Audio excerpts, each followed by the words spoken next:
Step one is the stabilization of the country. We don't want it descending into chaos. Part of that stabilization, and the reason why we understand and believe that we have the strongest leverage possible, is our quarantine. As you've seen today, 2 more ships were seized.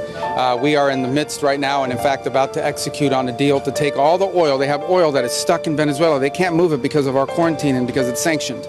We are going to take between 30 and 50 million barrels of oil. We're going to sell it in the marketplace at market rates, not at the discounts Venezuela was getting.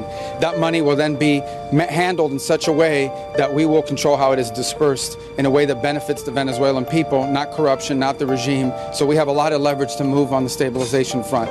The second phase will be a phase that we call recovery, and that is ensuring that American, Western, and other companies have access to the Venezuelan market in a way that's fair. Also, at the same time, begin to create the process of reconciliation nationally within Venezuela so that the opposition forces can be amnestied and released and from prisons or brought back to the country and begin to rebuild civil society. And then the third phase, of course, will be one of transition. Some of this will overlap. I've described this to them in great detail. We'll have more detail in the days to follow. But we feel like we're moving forward here in a very positive way. A lot of what you heard there from Secretary Hegseth and Secretary Rubio was about what is going to be done with the oil. Only one of these ships was carrying oil. The one in the North Atlantic did not have oil, but the one in the Caribbean did.